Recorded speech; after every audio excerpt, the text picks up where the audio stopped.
Tēnā koe, Pani. Tēnā koutou katoa, ngā mihi nui ki a koutou I tēnei rā, nō reira I te whānau. Tēnā koutou, tēnā tātou katoa. Ko tainui te waka, ko puki one me tūau wharepapa ngā maunga, ko Motueka, reo waka ngā awa, te āwhina te marae, Ngāti Rārua te iwi, ko Miriana Stevens toko ingoa, nō reira, tēnā rā tātou katoa. My name is Miriana Stevens, and I was born and raised here in Motueka by my grandparents, Joyce and Warren Stevens.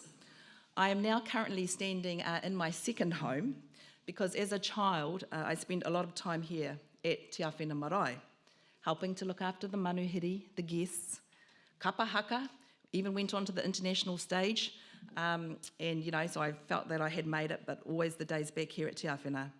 And lots of hui, which sometimes included the odd game of cards or two.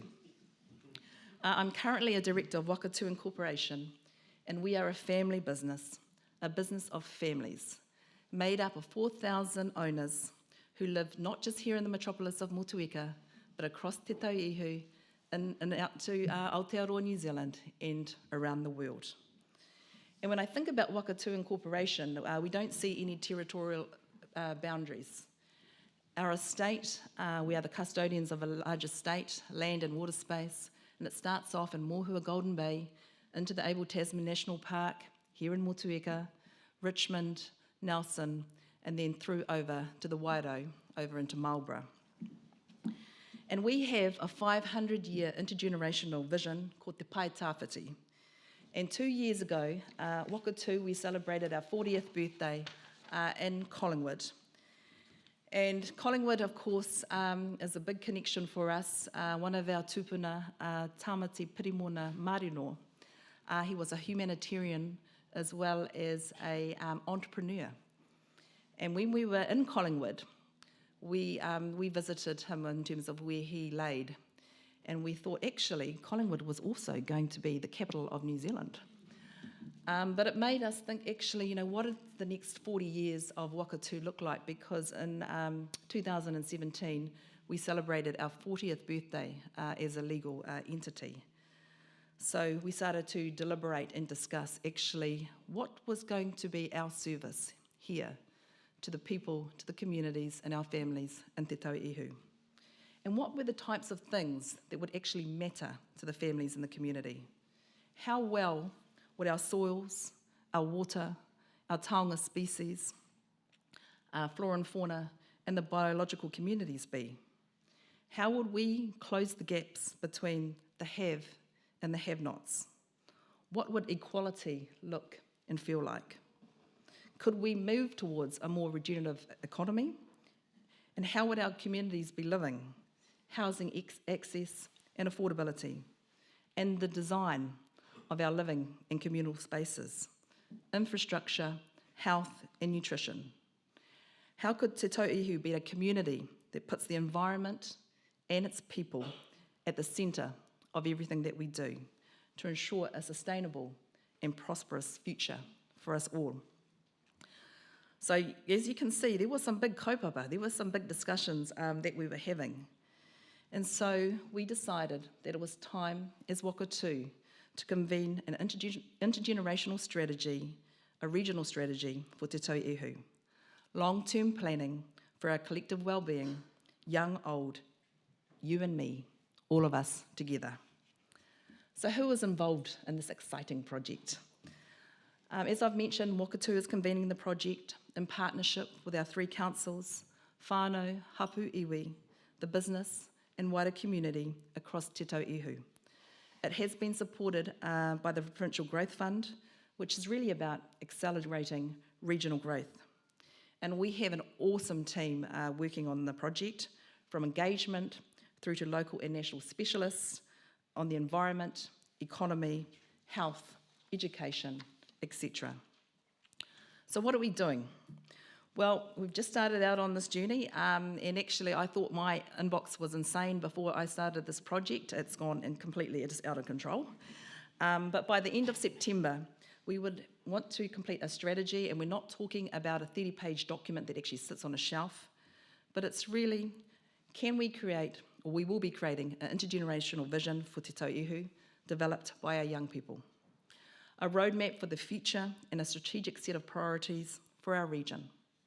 A well-being framework that identifies and measures the well-being of our people, our environment and our economy, that is underpinned by the relevant indicators and measures and data sets. And ultimately, it's about creating an enduring model for working together across Te Tauihu. And we've actually experienced significant engagement through kanohi ki te kanohi, face-to-face, emails and online. People are coming out and they're participating beyond our expectations. Our Te Tauihu talks have been well subscribed, and I really want to thank you for joining us tonight to hear from our panellists on ambition. Our region, our place, and our economy is facing unprecedented challenges. We cannot face them alone. We are still alive, as I was kindly reminded last week, because we can't leave it up to our mokopuna, our future generations, to fix things. And we are much stronger together than alone.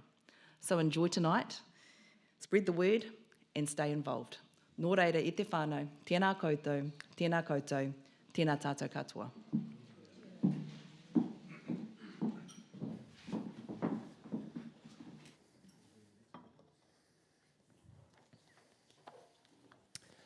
I ako nui, I ako rahi, tēnā koutou katoa. E tū ana au, I raro i te maru o tū ao wharepapa me poki one. Tū mai, ngā awa, e rere, e rere, e rere. Ka mihi ake ki a koutou I runga I te ahuatanga o tēnei wā. Nō te tai tokirau tēnei, engari e tupu ake au I Motueka. Nō reira, me mihi ki te hunga kāinga, ngā iwi takitaki o te Tauihu tēnā koutou. Kei ngā pai kōrero mō tēnei rangi, kei te mihi atu. Nā koutou mātou whakahōnore. Koutou anō hoki, ngā koromatua, ngā rangatira, me ngā kākā wahanui o te hāpori. Tēnā koutou. Ka ti, kua whakaraui ka tātou I runga I te karanga o te Tauihu. Te karanga whenua, te karanga moana, te karanga tāngata. Nō reira ka whakapau kaha ana au I te kaupapa o te Tauihu. Kōrero kei runga, raru kei raro. Mā tātou katoa te huarahi tika e whai ana.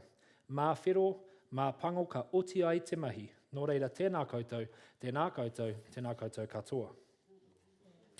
Kia ora everyone, and welcome along here to our Te Tauihu Talks on Ambition. It's fantastic after, this is our 5th event now of touring this project around through our Te Tauihu Talks series, and it's fantastic for all of our team who are based here in Motueka to be home, and particularly special to be here at Te Awhina Marae. And I would like to mihi to all the team here at Te Awhina who have fed us and welcomed us tonight and put on this amazing venue. So a round of applause, please.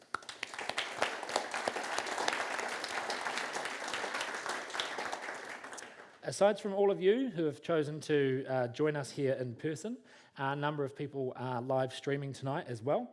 So as part of trying to make the engagement for this series as accessible to as many people as possible, not just here in Te Tauihu, but people around the world who have a connection to Te Tauihu or who live overseas and who want to be a part of this conversation about the future.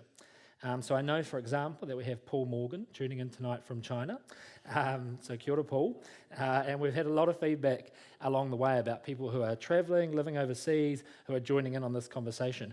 We've had over 10,000 people engage in this series online so far, which is absolutely fantastic, and over 600 of you who have joined us here tonight. So it's awesome to see that level of participation. And while I'm on the subject of participation, tonight, the first part of tonight is a conversation with our 3 phenomenal panellists, which I'm very excited about. But the second half of the evening is all about your questions. So we want to put your audience questions to our panellists and engage in a really good conversation tonight. And the way to do that, if you've registered via email for tonight, we've now sent you an email with the link to the live stream. Based on last week, I do recommend you turn your media down on your phone before you launch, but at most events we'll tell you to put your phones away, but actually tonight's about engagement online as well. So you are more than welcome to Jump on the live stream either via Facebook or via our website, tauihu.nz/live, and in doing so, you're helping spread this conversation to more people. So please do share it, use the hashtag Te Tauihu Talks, engage in the conversation, and really importantly, submit your questions to us. If you jump on the website, there is also a form on our live page where you can submit the questions either to all of our panellists or address it to someone specifically.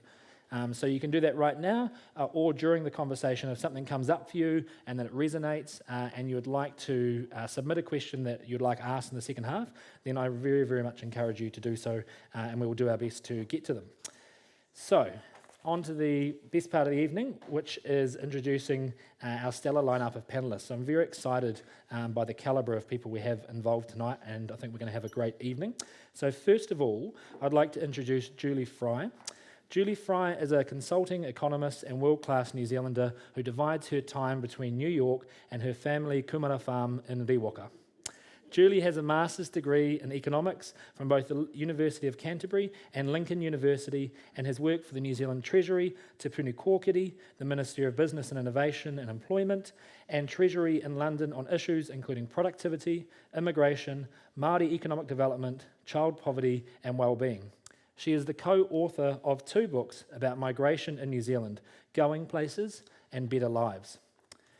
Julie co-founded Ambition NZ to encourage more New Zealanders to be more ambitious about more things. She and her co-author Hayden Glass have conducted video interviews with a couple of hundred Kiwis from all walks of life and collected 1,300 responses to their online survey all about ambition. Their new book, Ambition, which we have some copies of here tonight as well, What New Zealanders Think and Why It Matters, examines the way that we formulate and share our dreams and plans with each other, and explores how ambition might be connected with business and our personal lives and our national identity. It was featured on the cover of The Listener, The Nation, Q&A, Radio New Zealand, NBR, and in the Sunday Star Times. So it's an absolute pleasure to have you here tonight, Julie. Nau mai, haere mai, Julie Fry.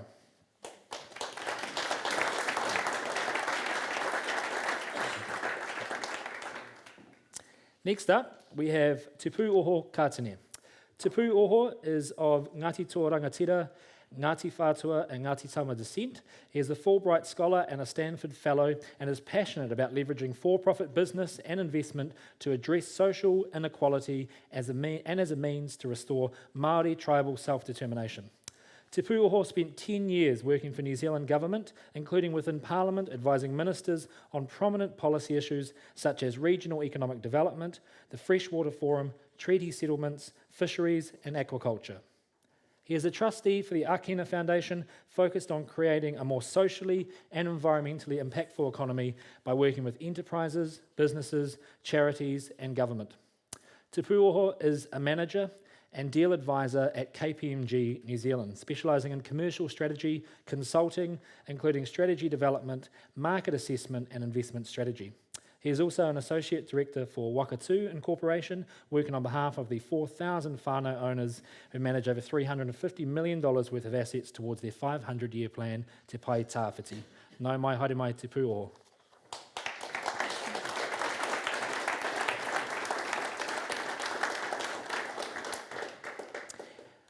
And finally, we have Florence van Dyke.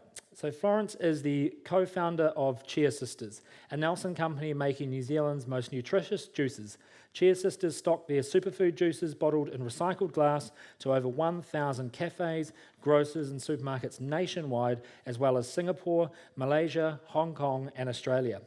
In 2018, Chia Sisters became New Zealand's first solar-powered juicery, and last month they became carbon neutral. Florence is a lawyer by training, previously working with one of New Zealand's leading corporate law firms and for United Nations. Recently, she was named on the Forbes 30 Under 30 Asia Pacific list. Nau mai, haere mai, Florence.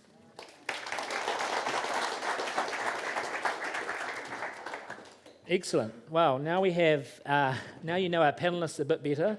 And you've got a sense of the calibre we have here tonight and the conversation we're about to get underway. Sorry, no pressure, everyone.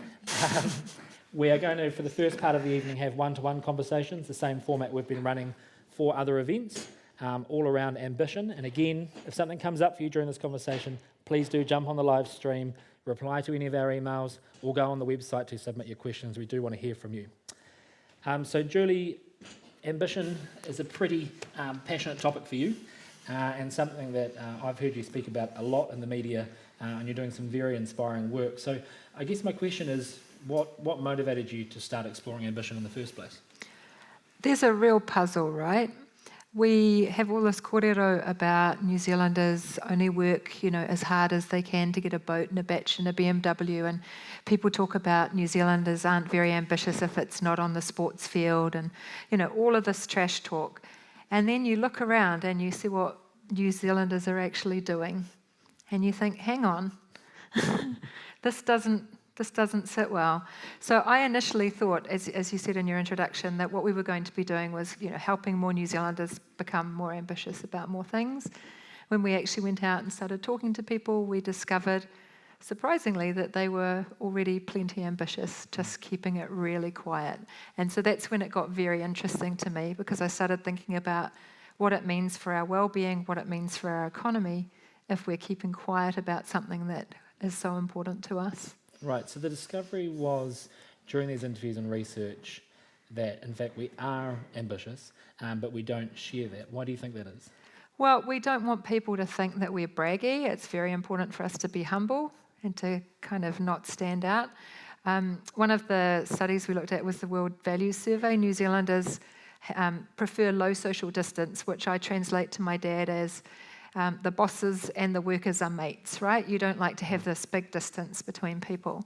And so anyone who stands out, it's a little bit uncomfortable for us. If you think about where that came from, I mean, when New Zealand was colonised, people came over from Britain, and they went, people went from Britain to the UK, up to the US, and they went to New Zealand. The ones that went to the US were all sort of every man for themselves. And the ones that came here said, we're not going to have this aristocracy, we're all going to be in this together. No one's going to be better than anyone else. So even though, if you look at the legislation that was passed over our history, that was more of an ideal than in practice. If you look at how women, how Māori were treated over those years, more of an aspiration than actual reality. But it is something that's deeply embedded, this notion that no one of us is better than anyone else. That's something we hold quite dear. Absolutely. And so you've done the research and you've released this book. Yep. And it's got a lot of media attention. I know it's a conversation that clearly a lot of people are interested in.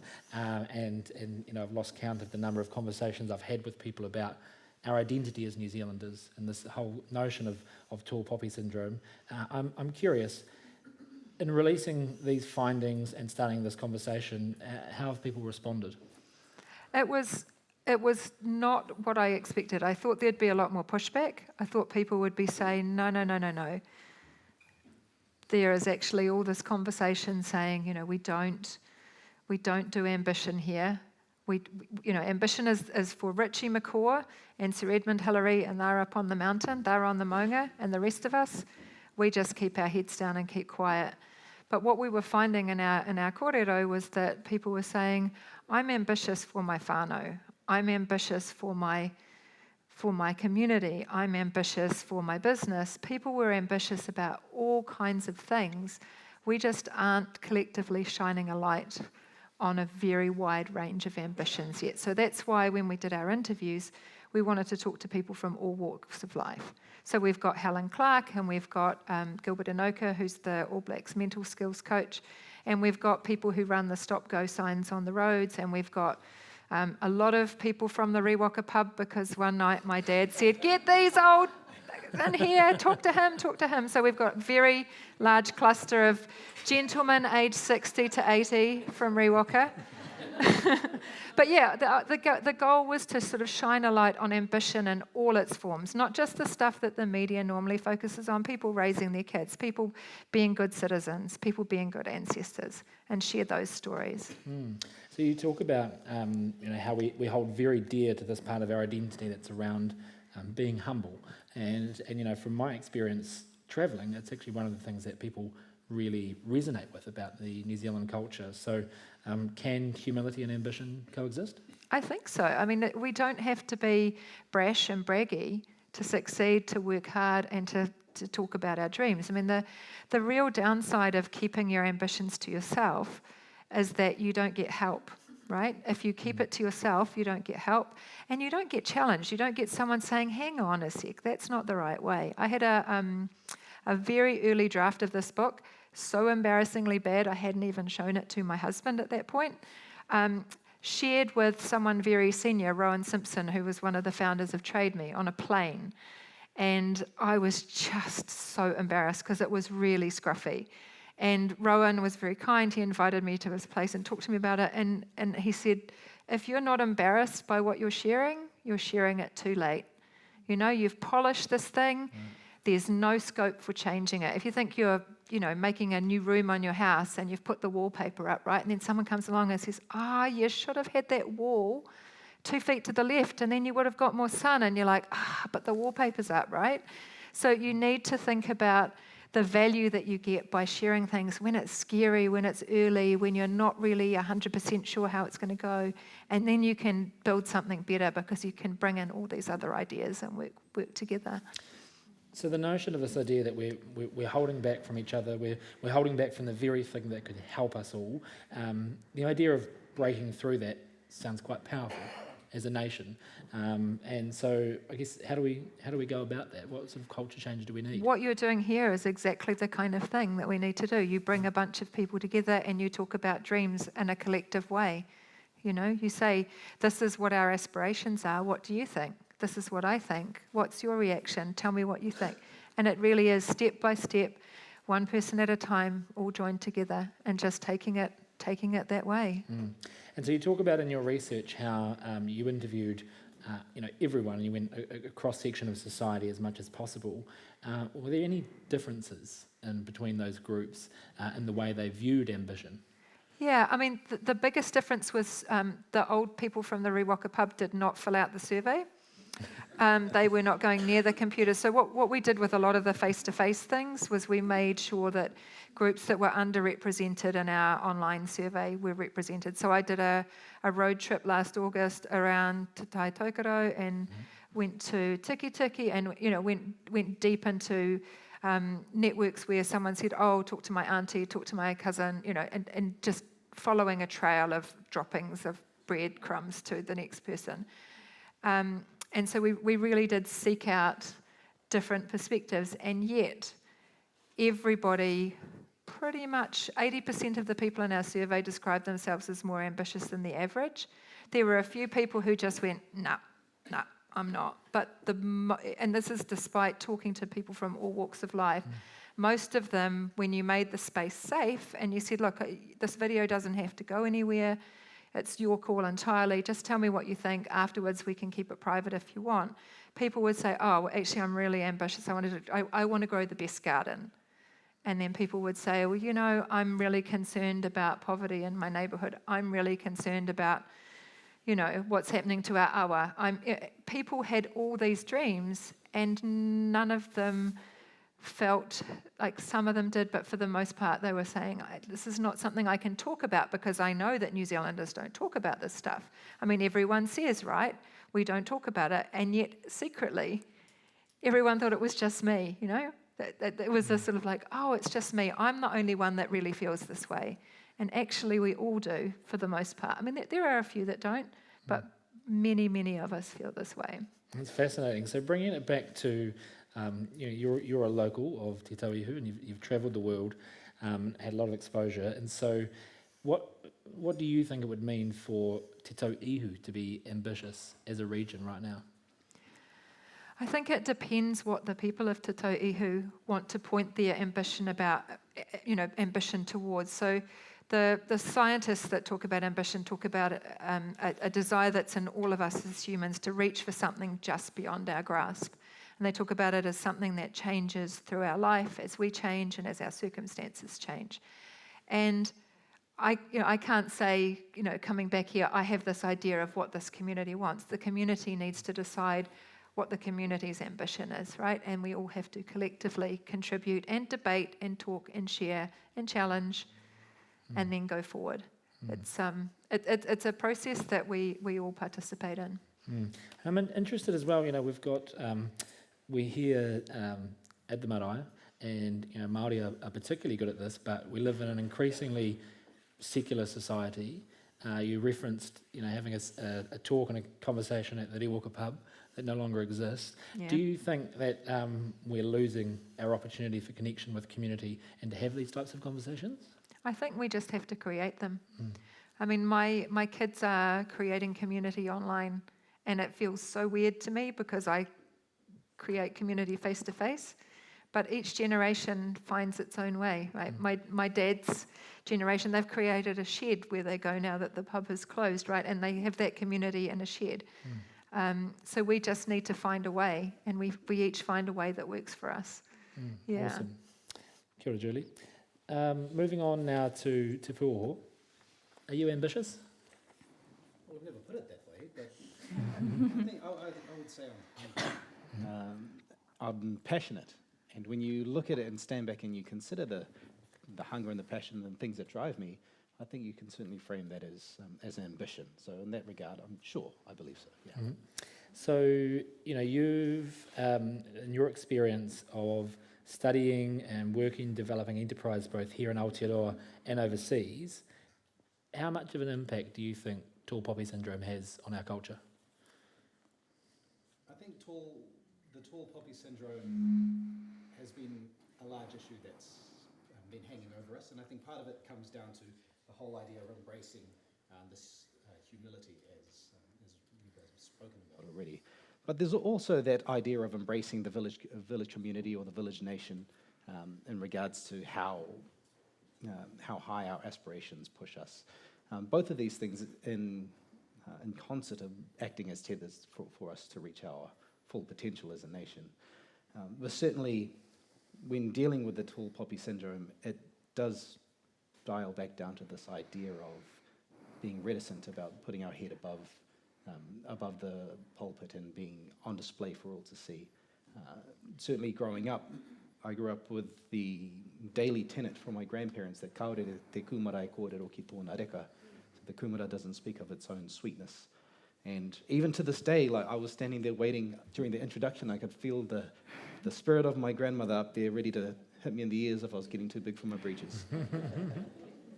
But I think in the way that I found comfort in getting in essentially an unhappy medium in this sense was well summed up by C.S. Lewis, the author, when he said humility isn't about thinking less of yourself, it's of thinking of yourself less.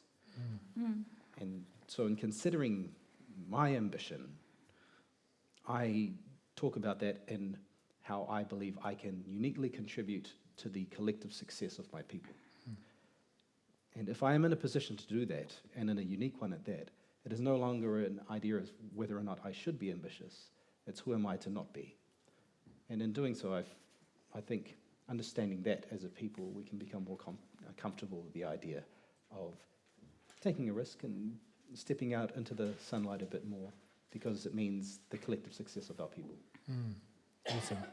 So do you think, though, from the success that you've experienced and operating on the global stage, is it a challenge to be both successful and humble? I believe that they're not a net loss either side. It's not being one or the other. Right. I think we can be successful, and in doing so, we can make that success about the collective, about putting others before us, and seeing ourselves as a part of that journey for the people around us, for the environment we connect to, and for the generations to follow us. And if that success contributes to that overall goal, it's no longer about being humble. It's about taking our rightful place among our people and pursuing that holistic prosperity. So how can we then, with that in mind, and recognising that a lot of people in Aotearoa and here in Te Tauihu are left behind by their circumstances, by the conditions they're born into, and often by the system we've created. So how can we help lift each other up? How do we give that possibility and that opportunity to everyone?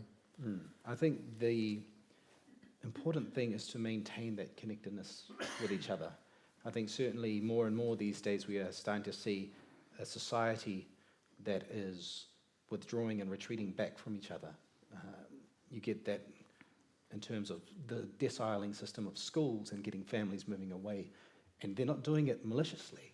They're doing it with the interests of their children at heart. But it means we are less exposed to people who are inherently not like us. And we aren't able to gain that empathy to understand that we are all unique and we make up this fabric, this tapestry of a society we call Aotearoa. So in considering how we do this and how we take that forward, I think of the wisdoms of our ancestors and those who have passed on. And one of the whakatauki, the proverbs that we often refer to is ko te pae tawhiti whaia kia tata, ko te pae tata whakamaua kia tina.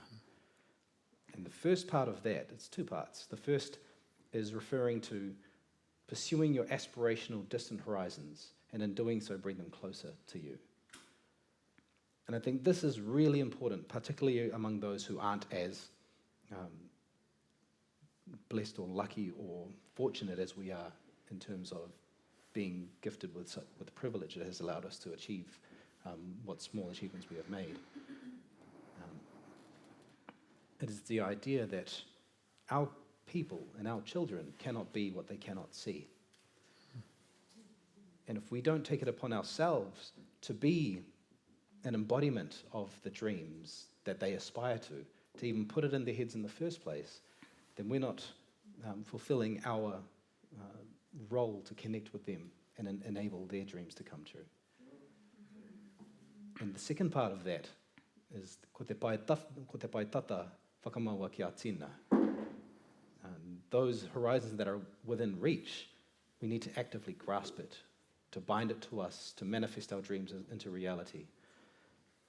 And that is a realization that while we can have all of these opportunities and bounties at our doorstep, we still need to work, we still need to bleed in order to make these ours. We still need to sacrifice. And that sacrifice is the journey that's transformative and cathartic and shapes us as a people. So I think there is two parts to that. And part of it is if we achieve our ambitions and succeed for our people to see, they can aspire to the same lofty goals. And in doing so, we can all rise together. Awesome. So what sort of things do you think, thinking locally here in Te Tauihu, what are the things that you believe we should be ambitious about here? So one of the things I'm very passionate about, and this was a passion born of my time over in Stanford, I went into Stanford with an idea.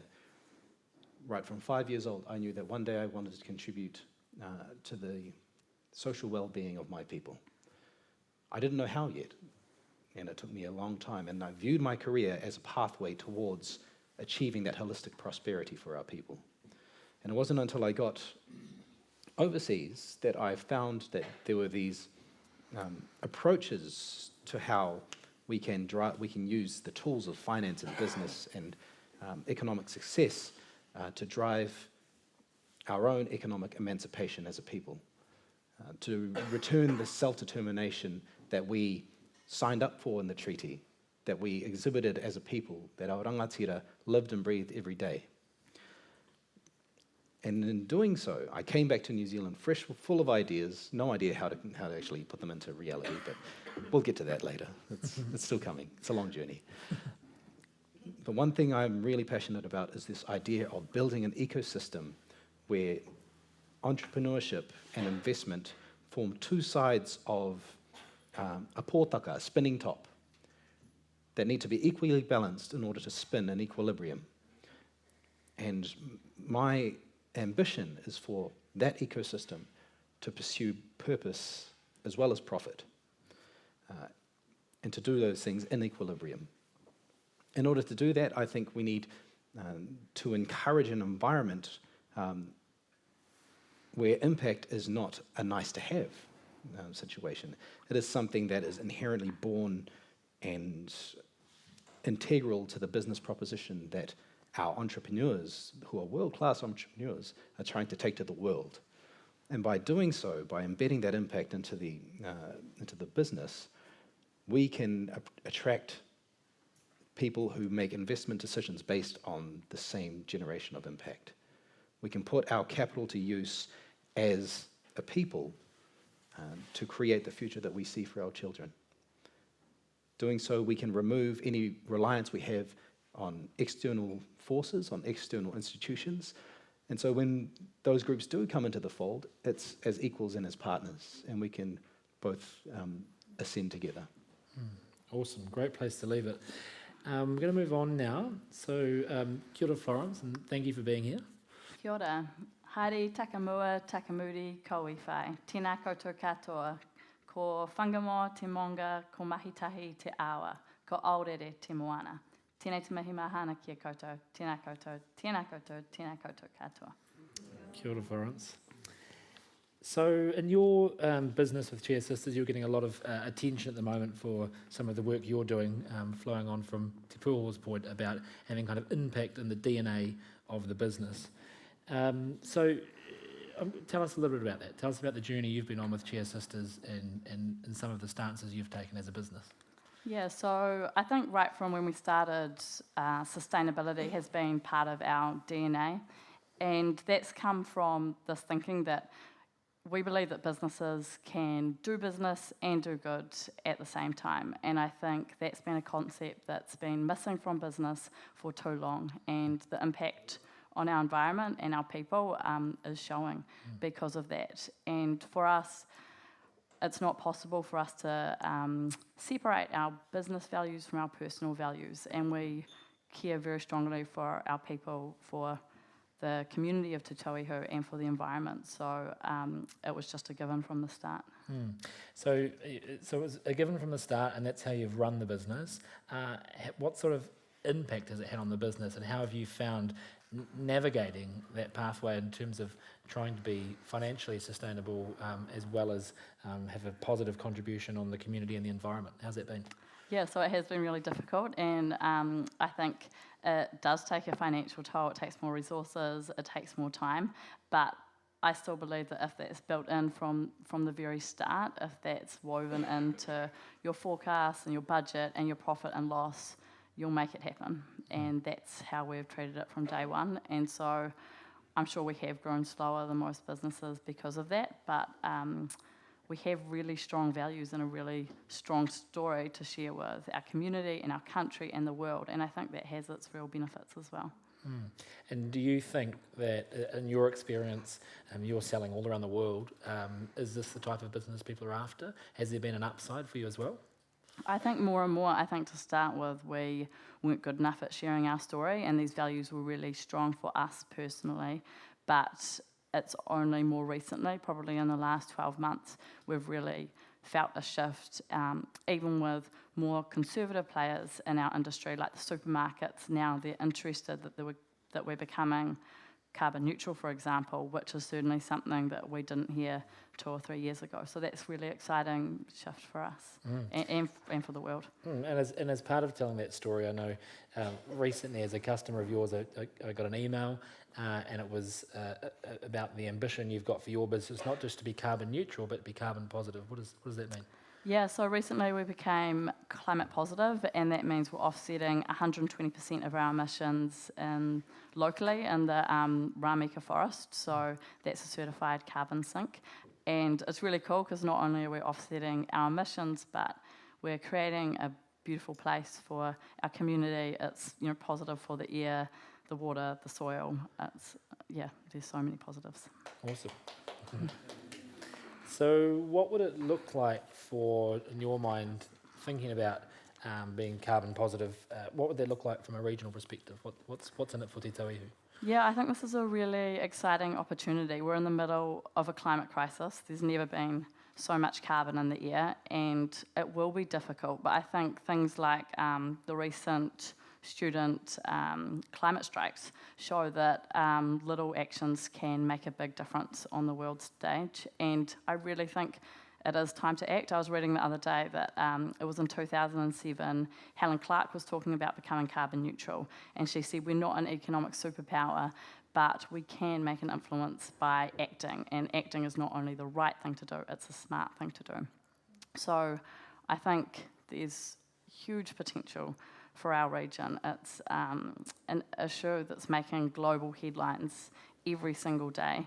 And if we could be the first region in the world to become carbon neutral, just imagine what that would do for us. We'd be coming up with innovative new solutions, new ideas. People would be looking to us all around the world, not only as leaders of sustainability, but as leaders for future solutions. And I think that would be would have a really positive impact on our economy, and also it would obviously have a really positive impact on our region. I think it would create a region we're really proud of.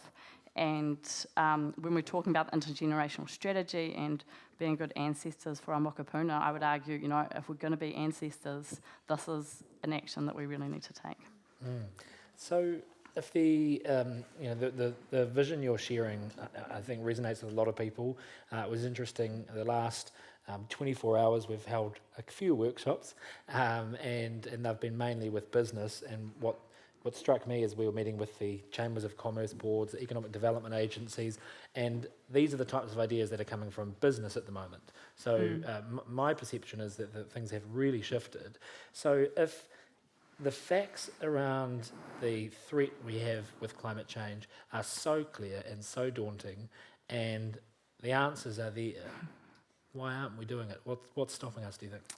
Yeah, I think there's a number of reasons. I think, firstly, with business, sort of what I was talking about earlier, I think that businesses have been getting a free ride for too long. They're having a massive social and environmental impact, and it can't continue like that. You can see the way the world's going. And so I think businesses need to become more responsible, and I don't know the answer to that. I think in terms of individuals in action, I think that particularly the climate change issue is clouded in a lot of really negative language. We talk about the war on climate change and things like that, but if we flipped it around and thought of the positives, the economic opportunities, the innovative opportunities, what our region could look like, if we started speaking about it in a more positive way and came up with little things that people could do, I think that that would have a really big impact. And I also feel that because it's an issue, it's one of the first issues in mankind that impacts every single individual. And because of that, we have this tragedy of the commons thing where, everyone feels like it's someone else's should be acting. And I think, if climate change just impacted one individual, I'm sure that individual would have acted, but it impacts everyone, which makes it that much more complex. Right. So there's the two big issues that we're hearing coming through that are also getting a lot of airtime at the moment, not just climate change, but also inequality.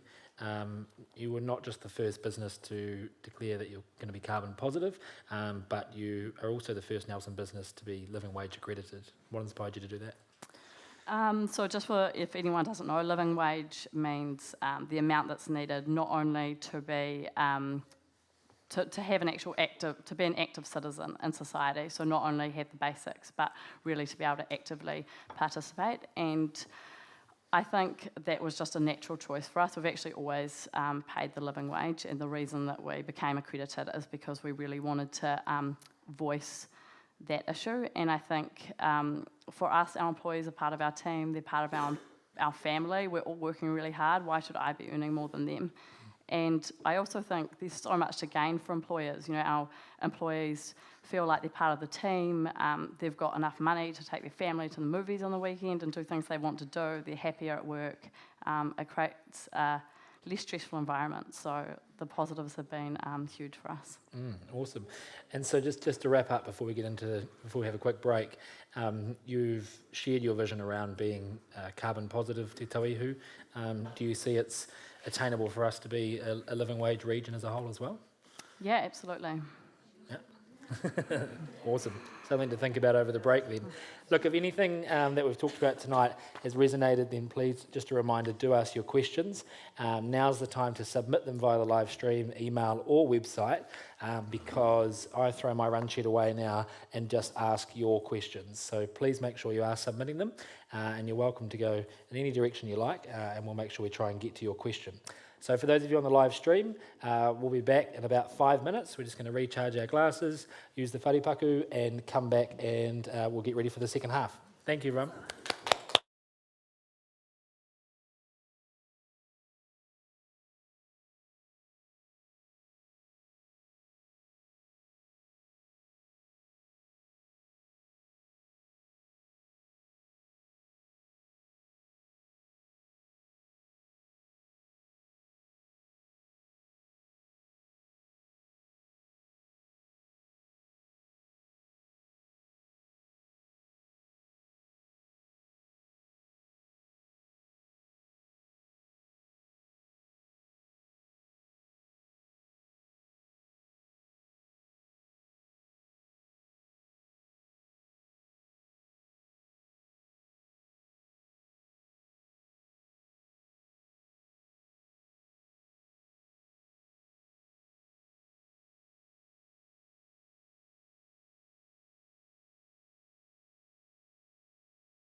Oh, really? Oh.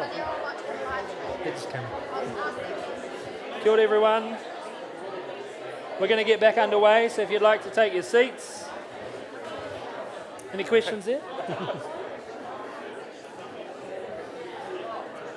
And how do we, they're not digital? Yeah. How do we capture that before they pass, right? Yeah, absolutely. No, because we've got to keep the sound on for the live. Yeah. Right. Have you got one in mind? Okay. Have you got one in mind? Yeah, I have. Give it to me. I want to ask Florence, how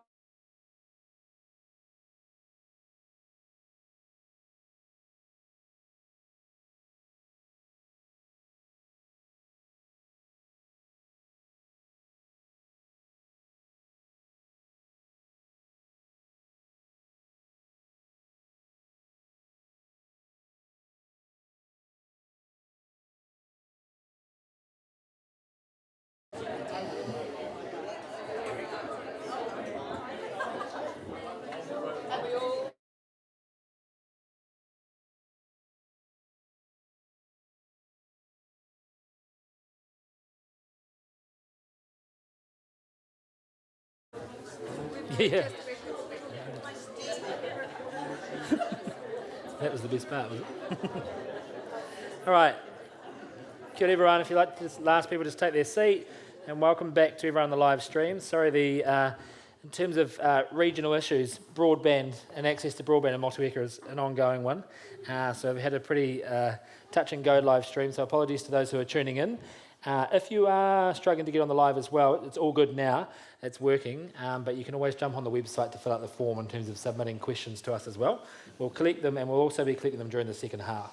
So however you want to get those through is absolutely fine with us. So it was a great start to the conversation. Big thank you to our three panellists. It was really, really awesome, and I gather you've had another panel in between the panel, which sounded pretty good as well, so hopefully we can bring some of those ideas through. I want to start with you, Te Puoho. So Michaela's asked, you talk about role models for the next generation and the visibility of those role models to our young people. How do we encourage those who have left Te Tauihu to work overseas to come back to Motueka or Te Tauihu and be our stronghold here? Yeah, that is tricky, and it is certainly one that does touch on me. I mean, I grew up across the Cook Strait. I grew up in Porirua, and I connected to Te Tauihu and explored my whakapapa rather as an adult. And it was, speaking from my experience, it was being able to walk in to an area that I hadn't inherently grown up in and just feel that connection instantly. And I think that's what we offer as a region, is this idea that when you walk and to be spiritual and embrace our taha wairua side, like you can feel the breath of your tipuna on the wind, and you can feel their footsteps in the sand. Their legacy is on everything that we do here. And walking into that, I immediately felt like, one, I was angry at my parents for not bringing me down earlier. And two, I felt like I had a place here and I was part of the greater story. And in what little skills and expertise I could bring into the role, there was a place for that to contribute to our overall well-being as a people. I think that connection is something that Te Tauihu has as a special source. We are a tightly knit community that has such a shared history and parallel journeys of discovery and arrival and making this place our home, that we can connect over those, irrespective of whether we're Māori or Pākehā or Tauiwi. We all have similar values that have come through that journey of discovery and of settlement and understanding our place in the world. And I think doubling down on what we're good at, this penchant for connectedness that we can drive between our people, that is something that I think many professionals who go off and try to find themselves in the great world, that's what you miss about New Zealand. Certainly when I was in the States or when I was in Japan, I was keenly aware of the void that I was missing, and that was home. And that was not just the locale, but the relationship I had to people and the role that I had in their collective success. I think if we can encourage that and embed that in our society and how we approach both how we treat our shining stars, but also the ones coming through and the ones who might not have been so lucky at this point, equally, then as a society that we will see people coming back home.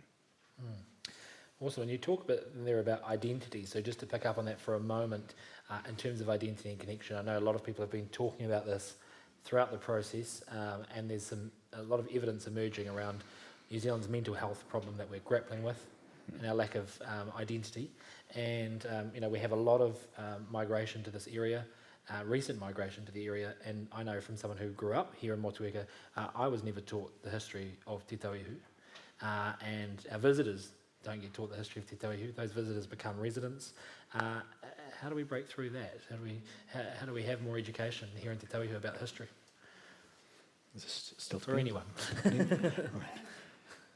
Well, I'm happy to keep going. Yeah. I just realise I talk too much. Too, Yes, I think it is a valid question.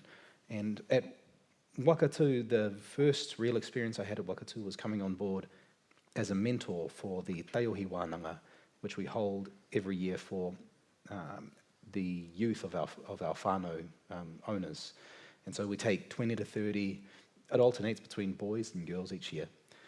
And we take them out into the Able Tasman, we bring them here, Te Te Awhina Marae, and then we take them out and we walk the ground of their ancestors. We teach them the history and their connection to this place. We walk past a ravine or a field and say, this is where your tipuna te Puoho laid his raukura down and claimed mana whenua over this area. And he was my namesake. And so when I experienced that, I said, this is home. I haven't known it for however many years previously, but this has always been home. I've only just realized it now. And that process, going through that, how it is difficult to generate that, but understanding how our narrative as a region can give you that sense of place, that there is a place for you here. Ahakoa nohea, ahakoa kōwai. Irrespective of who you are, where you're from, this is a beautiful mess of different cultures coming together at different times and contributing to this overall melange of our social diversity. And you are welcome here if you will contribute yourself, and we will contribute ourselves to you. Beautiful. So we leading on from that as well in terms of thinking about immigration here to Te Tauihu, and Julie, you have a lot of expertise in this area as well. We had a question from Claire Hutt, who's with us here tonight, around that and looking at, we have skills shortage immigration here in New Zealand and general immigration, and we have obviously very wealthy immigration as well. There's a category in there that's often not spoken about around entrepreneurship. And we know in terms of the future of employment, when we're looking about skills shortage and revitalising our economy here, that in the US, for example, where you are, Julie, a third of the workforce over there are already considered freelancers and growing. So we know that we're getting more and more entrepreneurship than ever before. What's not that well known is that the vast majority of entrepreneurship visas are declined in New Zealand. Do we need to be having a conversation about that and the types of people, knowledge and skills and insight that we want to bring into the region? I think so. I mean, one of the things I was involved in a few years ago was the development of the Global Impact Visa, which I think is really a solid way forward in terms of entrepreneurial visas. And it's not designed to just bring in people who want to create businesses. It's designed to bring in people who are going to partner with those who are here, who are going to bring things we don't have, who are going to walk alongside us, who are going to walk with us, who are going to help us be better than we are. Not to come in and say we know better than you, but as equals and as humble partners to share in that journey.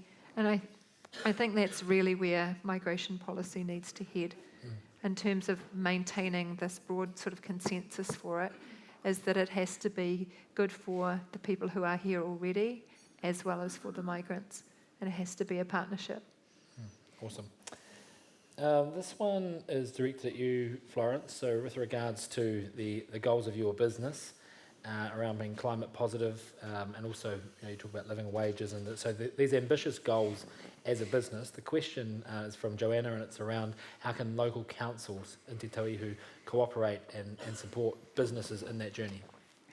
Yeah, absolutely. That's a really good question. I think We have found it difficult, to be honest, to engage with local councils, and we have tried to engage, and I think it's difficult, particularly as a small business without a really strong and administrative support team to get that relationship and to get that engagement going. But what I would love is if if the council did have a dedicated goal or strategy or person to be engaging with businesses around the region on that social enterprise piece. I think that would be a massive positive for our region. And picking up on that in terms of business, there's a lot of talk throughout, there's a reoccurring theme throughout all the events we're having about businesses being social enterprise, and this is a question for anyone as well. Māori businesses have always been social enterprises. Is that a model we can look to for the rest of our businesses in Te Tauihu as well? I think this thought came to mind because recently I was at the Forbes 30 conference in Hong Kong, and there was a lot of really progressive thoughts there and really interesting and amazing young minds, and a lot of what they were talking about just reflects so closely Māori values like pūtake and kaitiaki, and it made me realise that that's a real X factor that we have, and I think that mainstream New Zealand's only just coming to terms with that, and if we can make those concepts a part of our identity, I think that we'll go a long way on the world stage, particularly as this business model is shifting. So with regards to that, and I'll pick up, you'll get your chance, and I want to get my part in. Yeah, fair enough. I picked up, we went to a workshop today, and I picked up a strategy relating to one of our industries for New Zealand, and I opened the first page, and we had kaitiakitanga in there, we had manaakitanga, and my initial response was, do they mean it? And how are we commercialising too many of these concepts, and are we paying lip service to Māori values? What's your view on that? It's always been something of a struggle because people fought for so long to have these concepts included and upfront, particularly in things like government documents and then in business plans, and have them be inculcated in our society, that we finally have the privilege to be in a position to stop and say, okay, these things are at the forefront of your mind, how are you living them? There's the saying from Al Gore, so don't tell me your values, show me your budget and I'll tell you your values. Like, you value what you pay for, and if you are really about kaitiakitanga and manaakitanga, when it comes down to the hard decisions you need to make as a business, do you go one way or do you go the other way? That is where you define whether you are an inherent social enterprise, where you're willing to be sacrificing outcomes financially because of the values, the moral and the ethical values that you hold. And in doing so, we get to understand that, and I go back to this whakatauki by Weteni Mitai Ngātai. He talks about money is like a kumara. Its only value is its ability to feed people.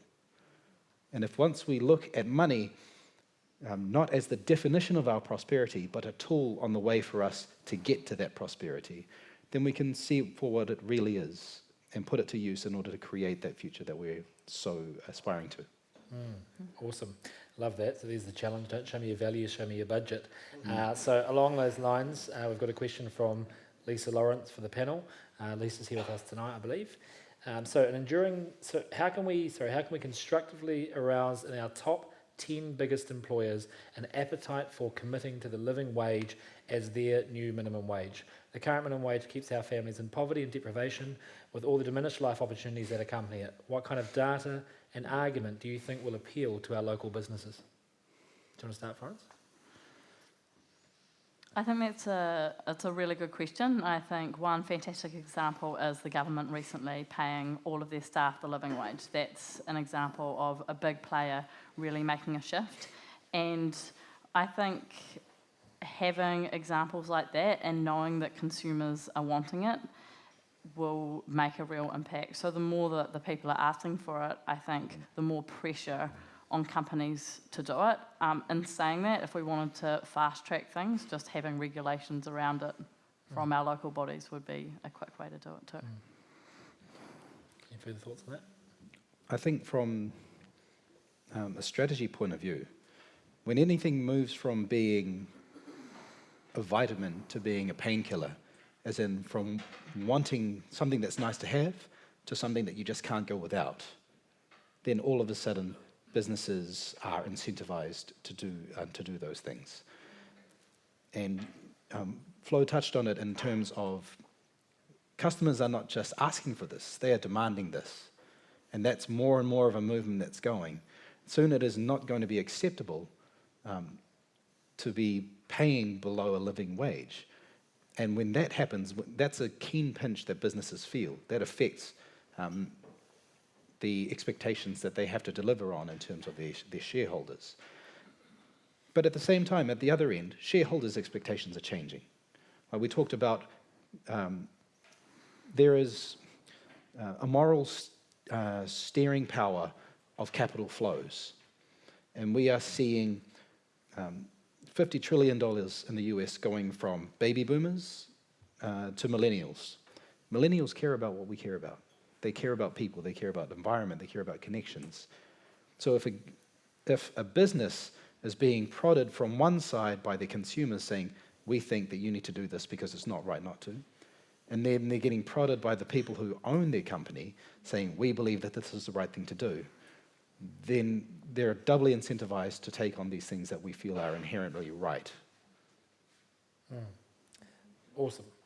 So we've got a question here along those lines as well from Steve Kenny. And Steve said, Associate Professor Manuka Hinare said, without the Māori businesses, there can be no Māori economy and no Māori prosperity.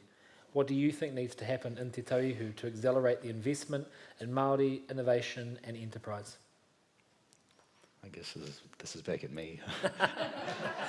And I did see your question, Uncle Steve. Tēnā koe. What I think is really positive is that we have found this new tool in terms of exploring Māori business to drive our collective prosperity. And it's a chance for us to take back our ability to determine our own fates. And you've seen great mobilization in communities, say, in Te Tai Rāwhiti around hikurangi and the efforts that they're going through in terms of breaking ground and medicinal cannabis growth and the support they've had from their community. I think one of the special things about being Māori and applying our Māori values to how we invest is that we consider the value derived from that investment differently from traditional, say, socially neutral investors. One of the main things that I always struggled with, and I'd have these discussions with my lecturers, is the traditional model of valuing businesses is that you discount every dollar you earn in the future because a dollar earned now is worth more than a dollar earned in the future.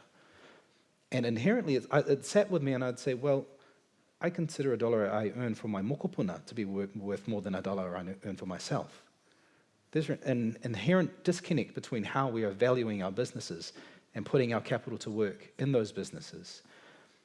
And as Māori businesses, from both sides of the coin, I think we are able to put our money to that inherent disconnect in order to make it powerful and make it real and something that we believe is the right way to operate in these environments.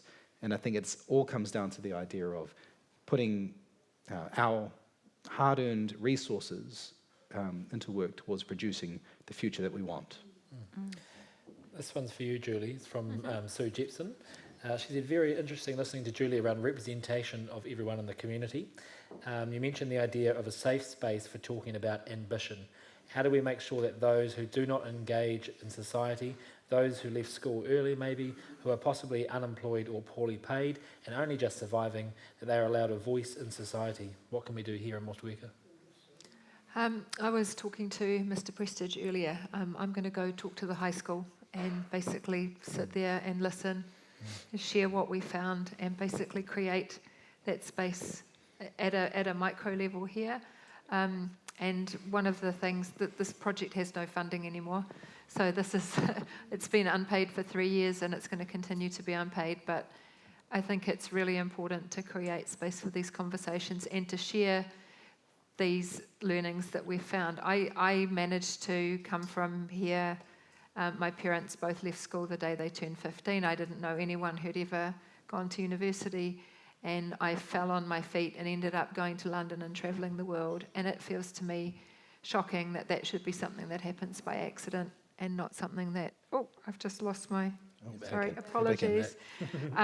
It shouldn't be something that only happens by chance. It should be something that everyone has access to.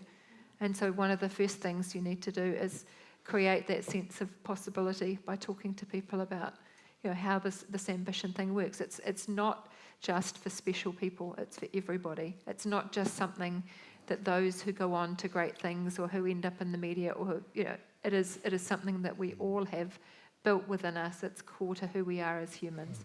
And what we pointed at and how we go through life, it will change, but it is something that is for all of us. Awesome. I've got a question here from David.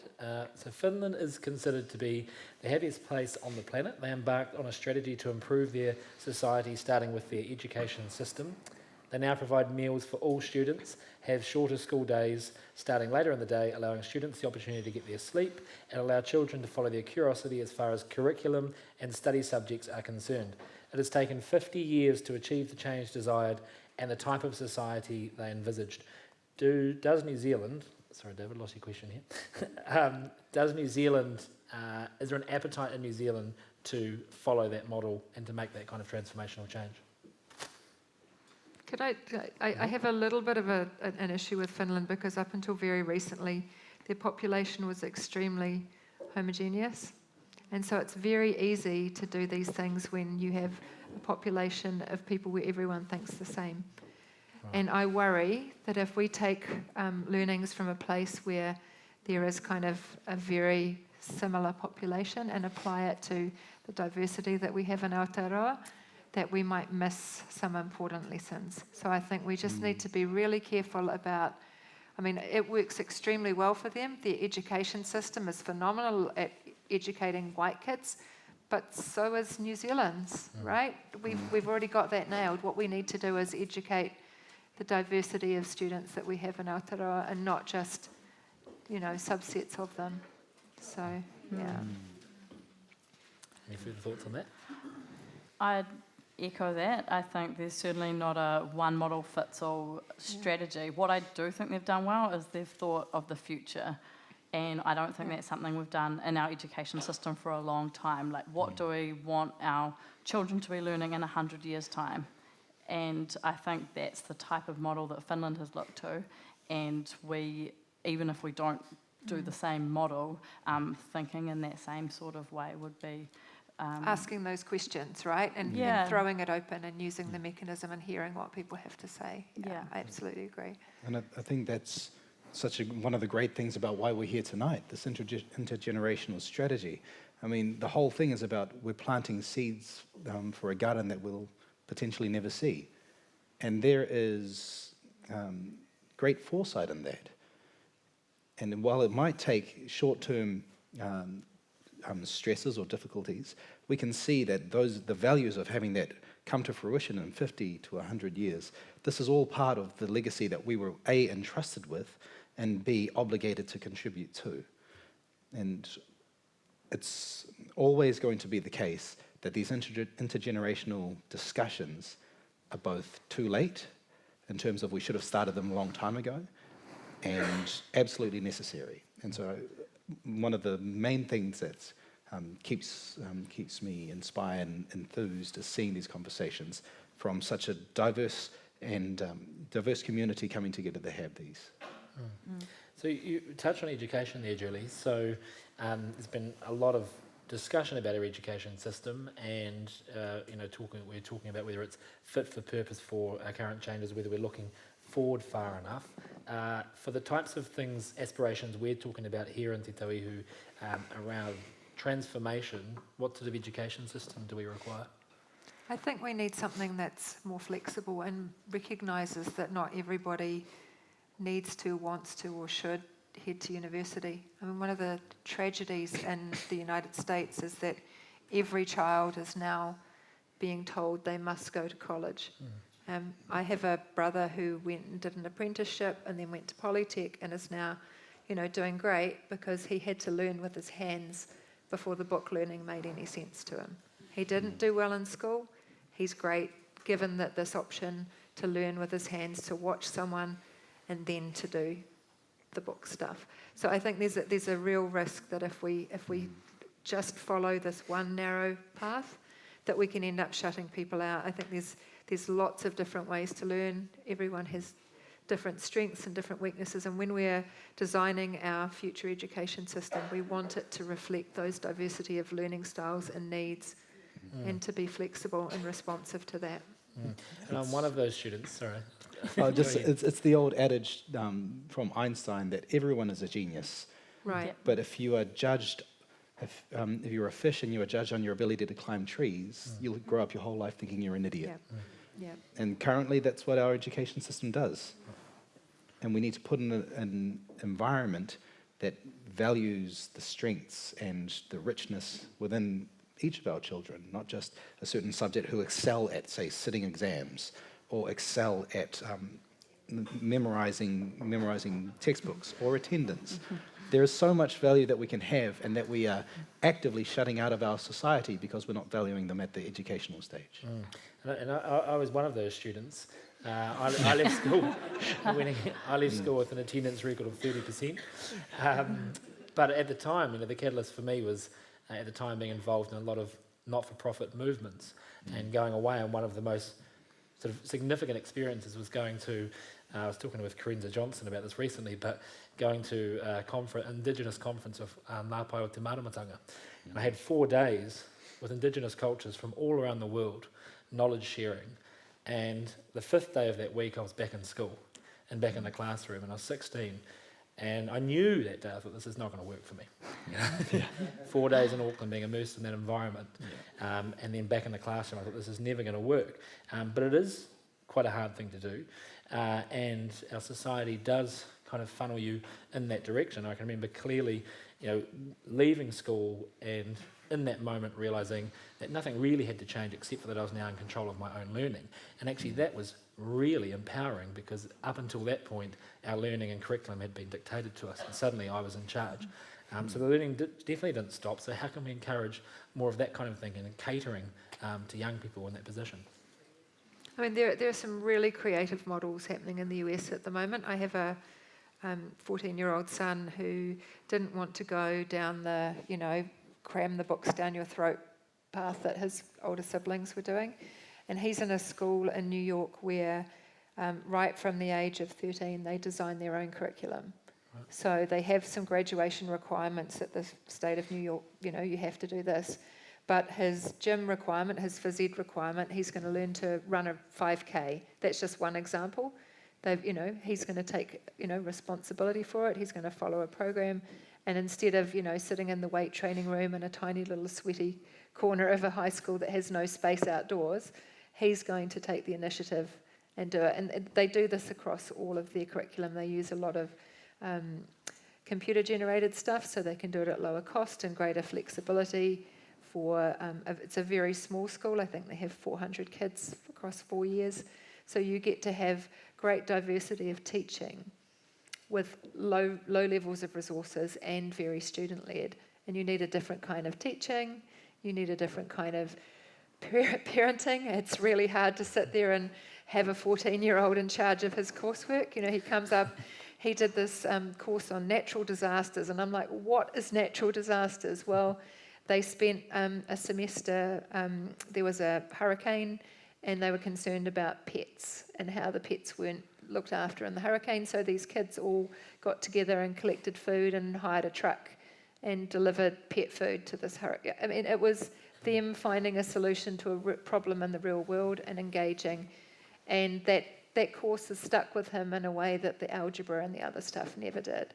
So, there's all these creative models out there that aren't necessarily more expensive, that don't necessarily require turning everything we've got on its head, but give us more flexibility and scope to be creative around, what it is that our young people need going forward.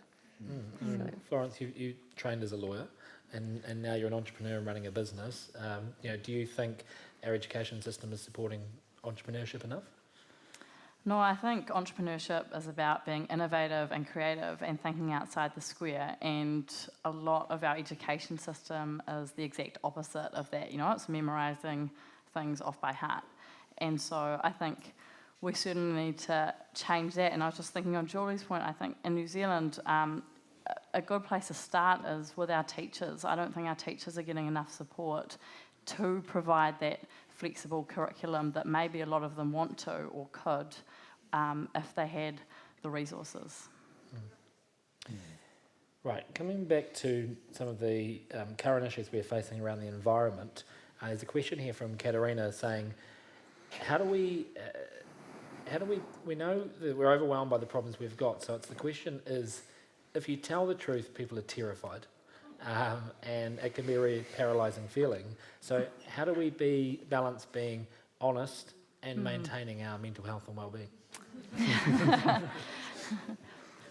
I think a really good start for carbon emissions is simply measuring them. So to become carbon neutral, we had to measure our carbon emissions, and we found that 10% of our carbon emissions for 2018 were on some samples that we'd sent air freight to Japan.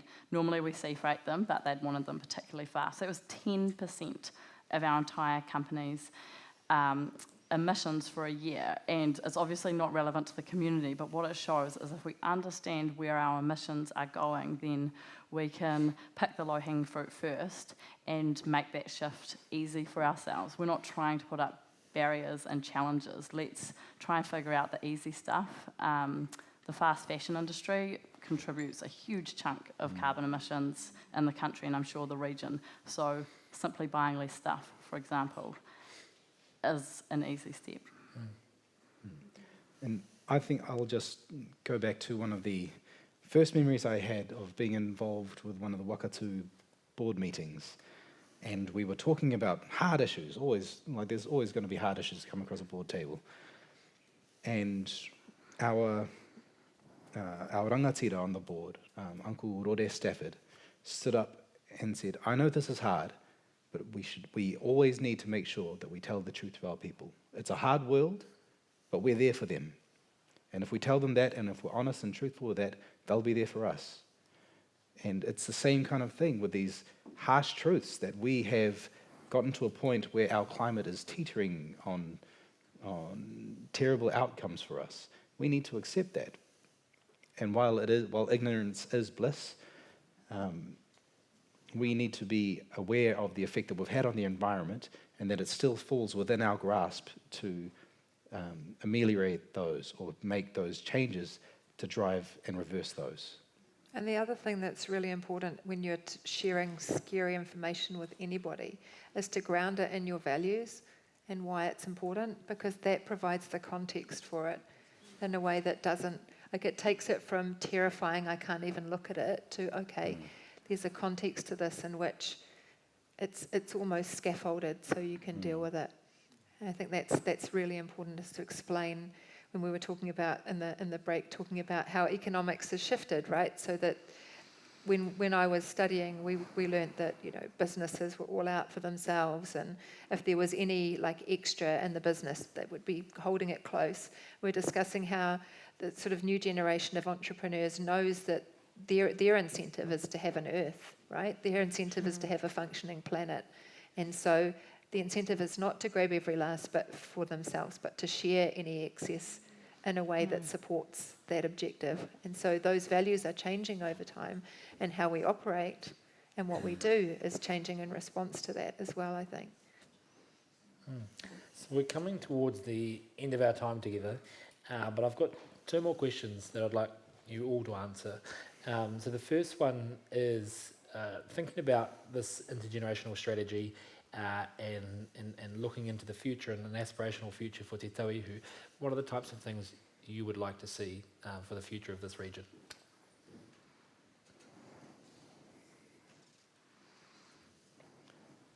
Just up to the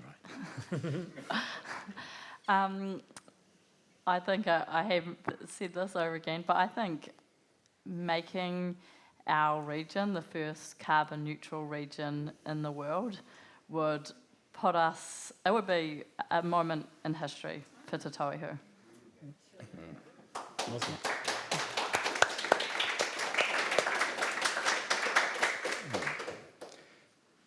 I think for me it's about being ambitious, about finding and understanding the resources that we have available to us, whether they be the bounties of our environment or the quality of the people we have in the region or the capital and financial resources that we have, and being deliberate about how we put those to work to drive the future that we want. And that includes encompassing both the prosperity of our people, but the prosperity of all that we're connected to the environment and to the future generations and the past generations. And it's being deliberate about that. Julie? When I think about intergenerational, I think I'm right in the middle. I think about how we can capture the knowledge, the tikanga of our elders before we lose them, and build on that before we go forward. We have this wealth of knowledge and support and understanding that we are losing. My dad has figured out how to grow kumara in Motueka commercially, and you're not supposed to be able to do that south of Dargaville, and I would dearly love to find a way to decant that knowledge into some young person who could use it, right? And I don't have a mechanism for that, and that makes me really sad. And at the other end, for our young people, I think, going back to that point about education, we want to maintain that flexibility and openness and honesty and humility to say, what is it that you need, and be open to hearing what the answer is rather than telling people what the answer is. Yeah. Awesome. And the final question for the panel this evening, thank you, you've all been amazing. It's a question that we're asking throughout the project that is really resonating. It's not an easy question to answer, just warning you. But it's, what does it mean to be a good ancestor?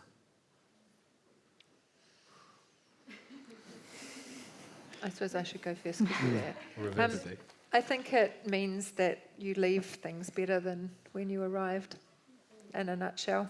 And whether that's through your mahi or through your whānau or through looking after the whenua, and it is whatever you do, but once you're gone, in whatever way, large or small, things are better because of what you did. Yeah. I suppose for me, I ascribe to the idea that you write your values in pen and your strategies in pencil. And when considering the actions and accolades of my ancestors, I've had to go through and say, well, what was pencil for them and what was pen? Because essentially, the core concepts that drive them are what are driving them and how they act in their everyday life. So the actions that we see that are written down in our histories, those are the pencil. How do we understand what the pen and the values are? Because those things transfer through generations. And so while we had a very different world 200 years before us, those values that they maintained are equally as applicable today and will be 200 years hence. And so I think if I'm being a good ancestor, I need to lay a pathway for my descendants to understand what values I inherited in my legacy, what drove how I acted in my everyday society through trials and tribulations, and how they can, in their brand new world, completely different to this one, still maintain those as their guidance, as their guiding stars to guide how they act in the future. So if I do that, I think that's contributing to the legacy of our people in a meaningful way. Kia ora. Kia ora. For me, I think it's all about constantly thinking long term, and that's in everything we do, not just our relationships with our family and what we do in our free time, but really for me in my business. I think Wakatu is an excellent example. They've got a 500-year plan, and thinking about that across your life, in your job, in your family life, everything, thinking long term. Awesome, that's a great place to leave it. So thank you so much to our panellists. Your contributions tonight have been really, really awesome, and there's lots of material and lots of food for thought there for all of us. So please, a round of applause for our panellists.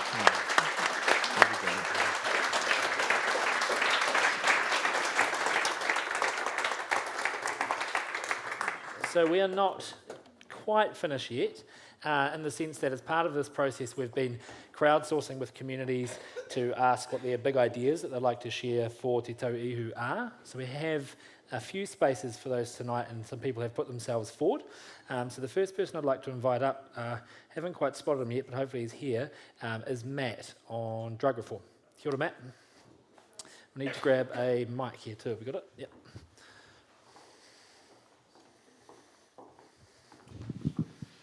Tēnā koutou, ko Matthew toko ingoa, no whakatua hau, e noho ana hau ki whakatū, I te tauihu o te waka a Maui, ko te korowai manaakitanga trust, te mahi. We've briefly mentioned tonight, there was a brief mention of medicinal cannabis, there was also a brief mention of mental health. My big idea is more of a big question, which is, what is going to be the way in which we best enable the positive mental health of our people if we move into an era of future drug reform? As we all know, we're coming up to this, the referendum in 2020, and that seems like a likely thing to occur, the increased liberalisation of potentially harmful drugs. For those of us who are sensitive to the needs of certain groups to have access to these things for medicinal purposes, we have to be wary on ourselves what is going to be the negative consequences for the mental health of vulnerable people of tangata whaiora, particularly those with acute psychoses and such related conditions. So my big question is, how do we best ensure that well-being is met proactively rather than retrospectively, and increasing the mental health problem that we see around the place? My big idea is to see community facilitators and navigators in mental health treatment clinics that aren't there to simply, treat and assess and monitor the well-being of tangata whaiora, but rather to build capacity and resilience on an individual and community basis. My big idea is a local, a regional, and a nationwide hui where we can gather ideas, stories, build connections between people interested in this space, so we can be proactive going forward. And I'll be happy to have conversations with people afterwards for those who would be interested in getting involved. My big idea is Te Tauihu being the most proactive and the safest places for vulnerable tangata whaiora to live in the post-referendum environment. So, ka nui take korero mō tēnei wā, kia ora. Kia ora, mate. Kia ora, Matt, and thank you. And a big mihi to Matt and others who, at the beginning of this process, I was added to a Facebook message loop that was basically people carpooling right around the region. So Matt and his friends in whānau have been with us the whole way through this Te Tauihu Talk series, so thank you, Matt. The next person that I want to invite up is Naomi to talk about the health of our land and people. Kara pune pune maira, e ngā te kura, mō tātaua, mō ka uria muri ake nei. He ngā rangatira he Pāni, Miriana, Johnny, Kaitamihi. E ngā whānau o te Tauihu o te waka a Māui, kei te mihi. Ko Naomi Aparo tōku ingoa, he kaimahi au mō Wakatū, kei te mahana au e noho ana I nai nei. So that pile that I started with basically says, gather together our warriors, our leaders, for us, but more importantly for our descendants who will follow after us. And I'm just going to start with a very short story before I sort of frame my big question, and then the idea and the ambition that actually a group of us have. So I've spent the last couple of days in Wellington with two amazing people. And what we were there to talk about was the possibility that exists for us to restore and replenish our lands and our waterways. And I felt so nourished and inspired at the end of that. And I was sitting at the airport yesterday afternoon, and I was scrolling through my Facebook feed, and I was like, oh, I'm just going to have the courage. I'm gonna miss it. I saw the ad, have you got a big idea? And I was like, oh, shouldn't I? And I messaged both Johnny and Miriana, and I was like, I think I maybe want to put up my hand to talk about tomorrow night. And then by the end of the day, they both rang me, and I saw Miriana's number flash up on my phone, and I was like, I don't want to do it. And I said to her, oh, nah, I know I said I would, but I think I'm going to back out. I'm not ready.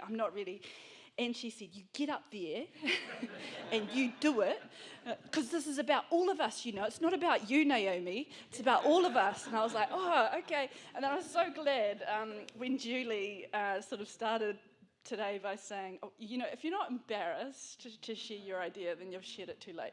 So here I am.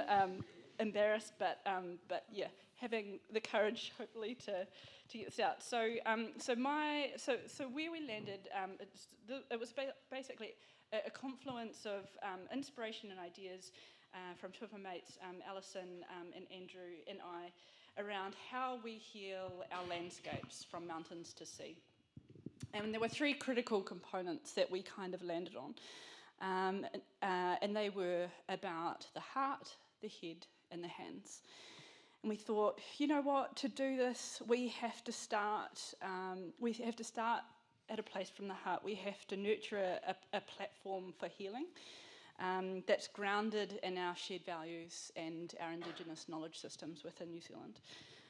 Everything has to start there, and we have to be really, really purposeful about how we knit that fabric through all of our actions, all of our initiatives, all of the engagements that we have when we're on this journey around healing our landscapes from mountains to sea.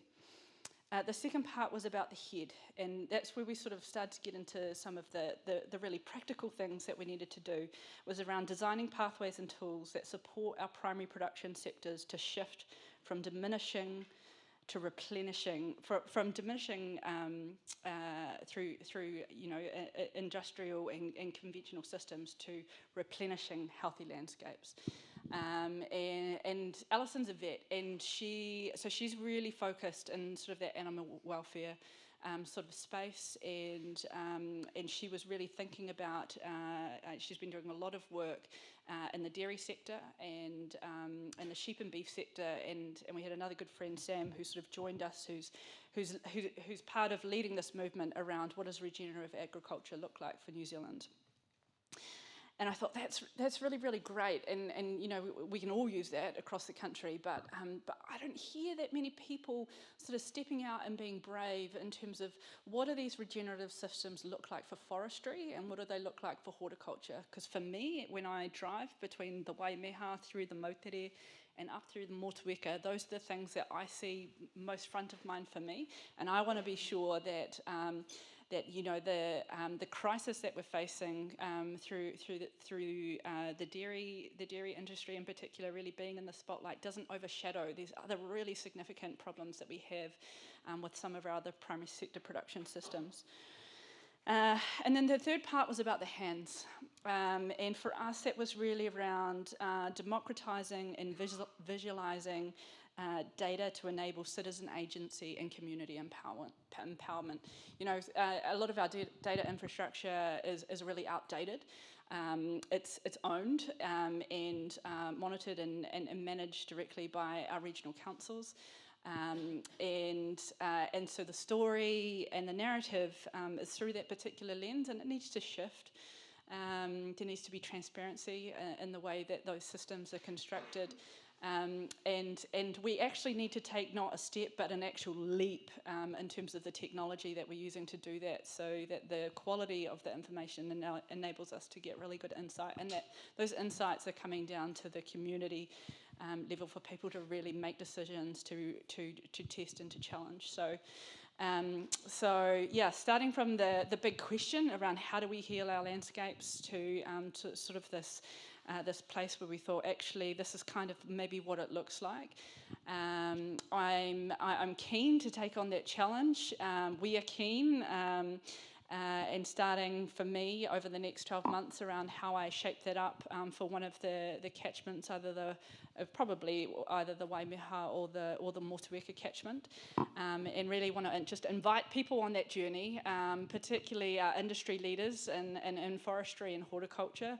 Put that challenge out there and say, tell me your plan. How are you going to be part of, this picture? It's not just my picture, it's the picture for all of us, because wouldn't it be amazing if, by 20, 30 years' time, whatever it takes, that we could say a whole region is a region where every single primary production system is based on the principle of regeneration, that every successive year our soils and our waterways are healthier than what they were last year. And that it's our people on the ground who are driving the decision making and holding the information in the palm of their hand. So kia ora tātou.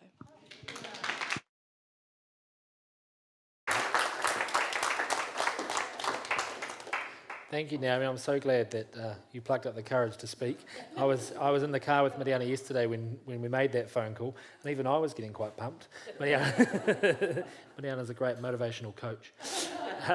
So we've got a couple more to go. Motueka is not short on ideas, so bear with us. The next person I'd like to invite up is Katerina, and I'd also like to just let you know that at the back there, and you can go and talk to Katerina afterwards about it, but there's a book called The Drawdown that she's brought along that she's got available at wholesale price, and that she picked it up on because she's trying to distribute this book, and we had it at the workshop recently. So I brought a copy and took it home.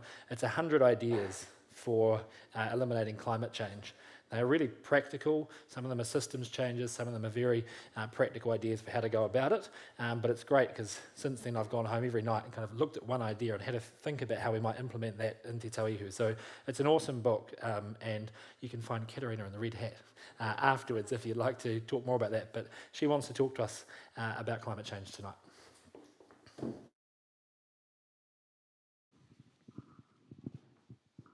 Tēnā koutou katoa, ko Katerina Seligman, ahau, I whānau mai, ahau, ki Prague, Czechoslovakia, I muri I te pakanga tuarua o te ao. I heke mai toku whānau ki tēnei taha o te ao. He pepe ahau, I tawa wā. E noho ana ahau, naine ki Motueka. So my name's Katerina Seligman. I was born in Prague in Czechoslovakia, and my family escaped the Stalin regime after the war and came to this part of the world. And I live in Motueka now. So I want to follow on from what Naomi very passionately and expressed so well. My vision is the same really as hers, which is to, for every single farming practice in Te Tauihu to be a practice that regenerates the soil, and in doing so it doesn't just improve the soil but it draws carbon dioxide out of the atmosphere and locks it away safely in the soils. I think probably most people are aware that modern agriculture has depleted carbon from soils, so the soils get washed away through erosion, they get blown away in winds, end up in the oceans, in rivers, causing all sorts of problems. And it's because the land doesn't have any structure anymore, it doesn't have any body to it, it doesn't have any health. So regenerating the soils is crucial, but not just for the health of the soil, but for the drawing down of carbon from the atmosphere and locking it away into the soil. The soil is a huge carbon sink that could be helping with climate change. And I'll just add one aspect of that soil regeneration, which I've been focusing on for the last few years now, and that is to make biochar or charcoal from all the waste wood in our region. So you've probably all aware, and maybe even noticed it today, the smoke that clouds our region from the burning off of waste wood in orchards and other farms. And that all of that waste wood could be, if it was converted into charcoal, which when it's put in the soil is called biochar, if it could be, that charcoal can be produced in a smoke-free way, or 99% smoke-free, and then it's put in the soil. It enhances the soil. It's really, really good for soils. At the same time, it's locking that carbon away for thousands of years, because the charcoal stays unchanged in the soil for many, many years. So it's a win-win-win. So that's just one aspect of the soil regeneration, which would be solving our local air pollution problem at the same time. So that's my big idea for the evening.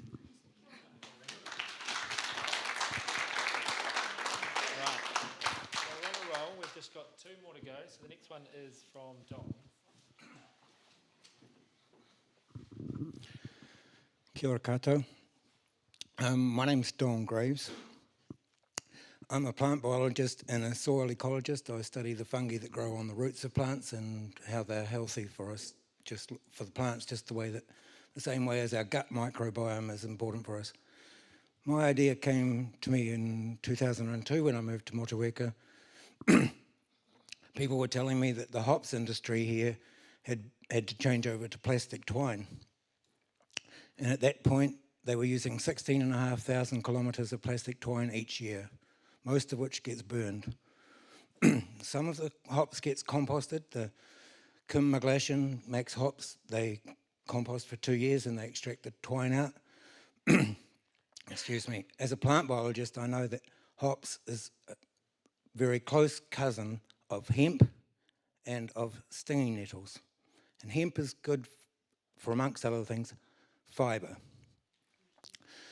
So the hypothesis, the scientific guess, was that hops would be quite good too. Well, much to my wife's disgust, I got a bathtub and retted, means partially rotted, the hops vines they're actually called, in the bathtub, and the string pulls out really good when it starts to rot and they're all soft. It's really, the hops is really like a shark skin. It's very prickly and got lots of little sticky things that hold on to the twine. So that's why they think they have to burn it. So fortunately, in 2009, a group of 3 researchers in 2010 at Nebraska University decided, they were fibre scientists, and they decided to check out how good is hops compared to hemp and cotton. Well, long story short is it's just as good as hemp. And so every fabric, every textile, every use that hemp fibres can be used for, hops can be. And this is a very low value waste product, a byproduct. And they made textiles for clothing, textiles for camping equipment, and then they had a really smart idea.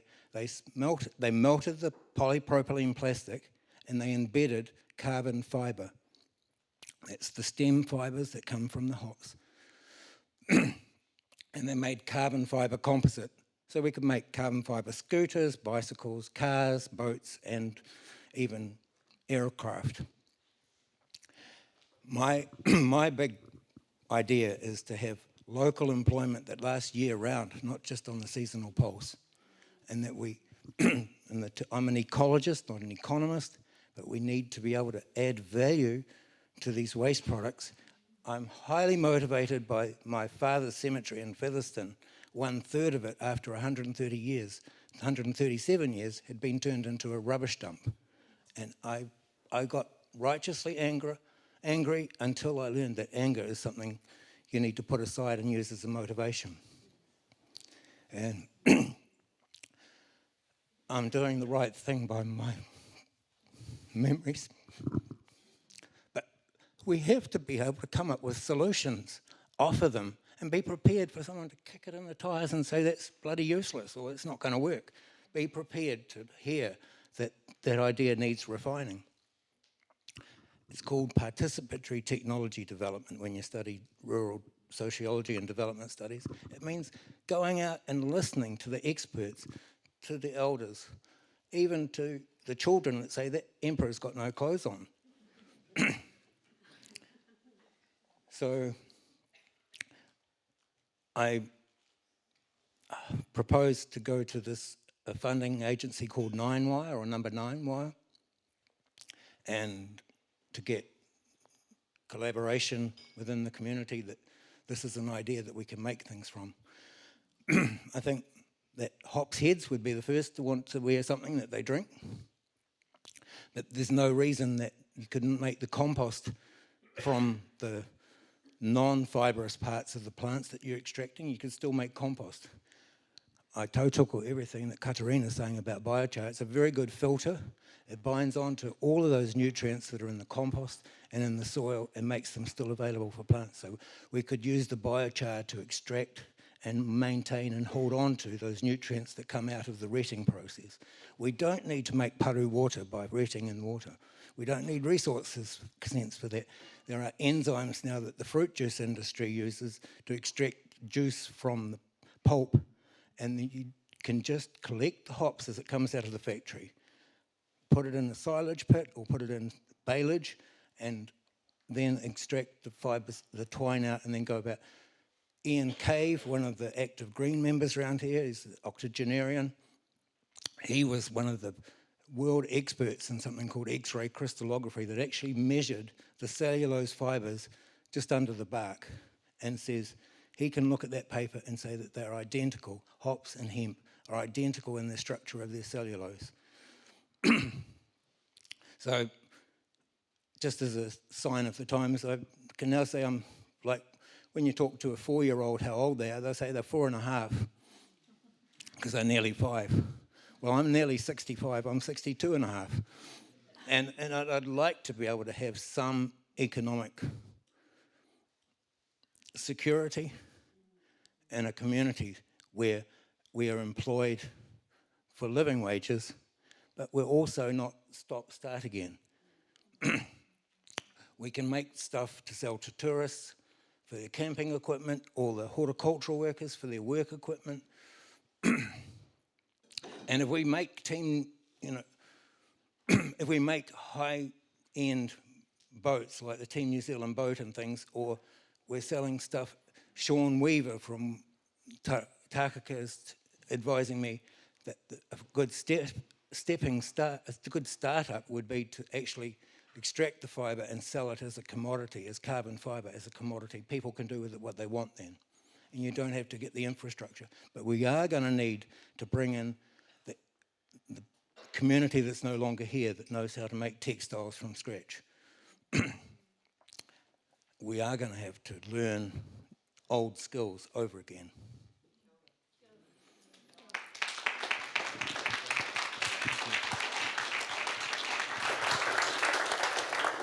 Right, and our final big idea pitch for tonight is from Whaiatania.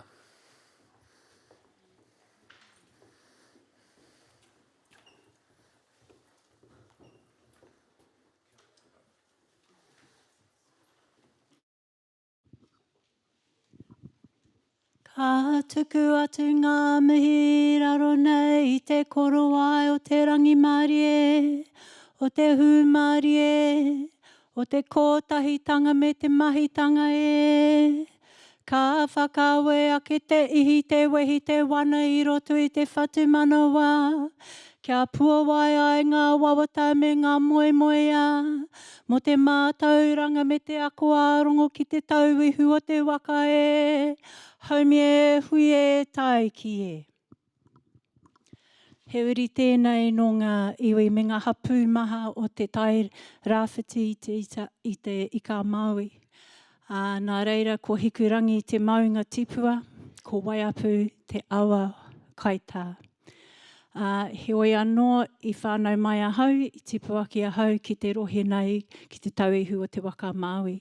I raro I ngā maunga o Pokione me tuao wharepapa, ki te taha o ngā awa o Motueka me Riuaka, me te tai o Aorere. Nā reira, ka mahi hoki ahau ki ngā iwi mana whenua o ngā tirarua te Atiawa, me te hāpore o Motueka ngā mihi kia koutou katoa. Ngā mihi hoki kia koutou ngā kai whakahaere o tēnei tauwhāinga whakahirahira, a matua Bāni I whakatūwhera mai, a Miriana, a Johnny te kai whakahaere, me te kāhui o ngā kai kōrero, me te hāpori kua whakarauika mai nei, me koutou katoa e mātakitaki mai ana ki te ao whānui. Nā reira, ngā mihi kia koutou katoa. Ko Tania Corbett tōku ingoa, ko taku mahi hei kai takawainga mātauranga Māori. Greetings to everybody gathered this evening. Whilst I'm a descendant from the east coast of the North Island, I was born and bred here in Motueka and feel very much that this is my place to stand. This is my place of strength. This is my place of passion. It's where I've dedicated my life to. And it's where I believe that so many of us who have gathered here this evening share a common passion to see the best come to fruition here. My background is in education. From the day that I turned 5 years old and first stepped across the threshold of the classroom, I knew immediately that my future lay as a teacher. It was upon entering the secondary system that I realised that I needed to specialise in Māori education and the revitalisation of our Māori culture and bring it back to my hometown here. So my big idea, I'm sure, is one that I share with so many people from throughout the district and throughout the world, and that is to redesign the education system that we have here in our region. Whilst we can't take on perhaps the issues of the world, we can at least address the issues in our own region. And if we take on the adage that it takes a community, it takes a village to raise a child, and if we think broadly as our region as being our collective community, then across our region we could actually do something really unique. Now we know that the rest of the world is already coming to our region to sample the beauty of nature that exists here, the reason why so many of us live here. They're coming here anyway. Why not it be not only to sample our environment, but also to sample something unique that we have compared to the rest of the world? How about we collectively design and instrument change in education so that our young people, because that's something we all have in common. When we start talking business and commerce, it can't resonate with everybody because it's not everybody's world. Children are. They touch our lives no matter who we are. If we look at that as our future and we all participate in supporting something unique and dynamic happening here, then I think that's something the rest of the world would be interested in coming to have a look at too. Somebody mentioned about Finland tonight. I applaud Finland for being innovative and creating a system that works better for them. And I think that we could use that model to create our own model for something that works for us. Something that Corenza spoke about, not in a conversation I had with her recently, was about the change that occurred in her life when she was exposed to a different way of being when she was staying in the homes of her friends and things. We could do that throughout the region. Rather than waiting for international exchange programs, we could actually initiate regional exchange programs as part of our school curriculum so that our young people could be exposed to lots of different ways of thinking and being. And I hope that would include about how we look after our environment and how we nurture our economy and all those important things. That we could do that as part of our curriculum. So I would love to discuss more with like-minded people, and I'm aware that there are time constraints this evening. I could talk about this for decades, I guarantee you. So therefore I'll leave it there, but just with an invitation that we look at having future discussion forums specifically on, I'd like to see some specifically on remodelling education. I would love to see a more democratic, holistic approach to education, and one that really looks too at educultural opportunities. So just one little seed I'll leave, because I can't not do this, is that if you look at the makeup of the top of the South Island with the mountains all around it, there are marae scattered all along those coastal areas. And these are the prime locations for revitalising our culture. What if education worked hand in hand with iwi and used the marae as the place where the iwi told their own stories? Somebody mentioned tonight, I think it was you, Johnny, you didn't get the opportunity to learn about te tauihutanga. The best place to learn it is through the perspective of the people themselves, the local iwi telling their stories, and the best place for that to happen is their place of strength on their marae. So I would love to personally see marae become educultural hubs, that education happens here. So those are some discussions that I would love to discuss further, but I'll leave that one there. Nō reira, ngā mihi mai o hā ki o koutou, katoa tēnā koutou.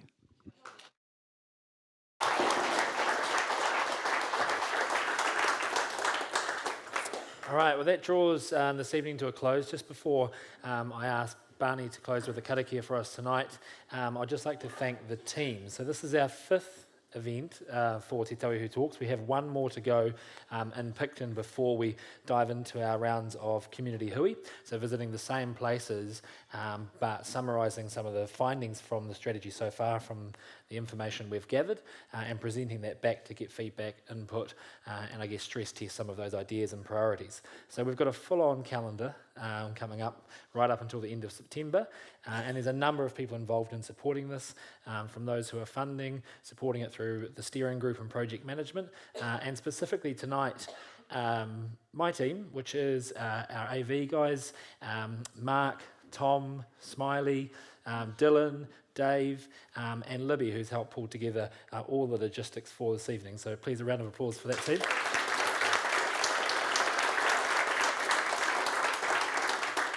And that's when you start to get nervous you've missed someone, but I don't think I have. And of course, again, just another big thank you to Rima and the team here at Te Awhina for hosting us tonight. It's been an awesome venue and a beautiful kai and spread to put on as well. So thank you so much to Te Awhina.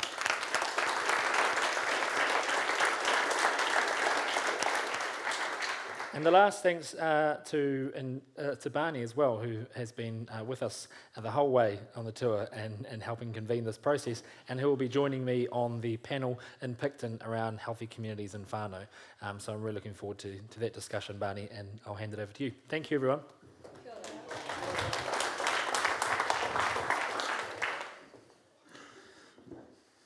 Kia ora tātou. Ai, tautoko tō mihia. E te kai kōrero ki tēnei pō, Flo, Johnny, Rawa, Julie, tēnā koutou, me tō whakaro aroha, mo tō whakaro ki tēnei pō, nō reira kei te mihi. Johnny, tēnā koe, e hoa, e te kai taki e te waka, nō reira kei te mihi, kei te mihi. Nō reira aku rauranga tirama, nā tuakana mā tainama. Tēnā koutou mo tō tautoko, e te kaupapa hira ki tēnei wā, e te tangata I pūkāria kei konei o Motueka. Maranga mai, kia mātou, kia kaha, kia maia, kia manawanui. Nō reira, mi noi tātou. He honora he karori ki te atua, he maungarunga ki te whenua, he whakaro pai ki ngā tangata katoa. He naka hau ki roto ki tēnā ki tēnā o mātou, whakatonga e tō wairua tapu. He awhena he tohu ki a mātou I roto I tēnei ropu. Ake, amene. Pō Marie.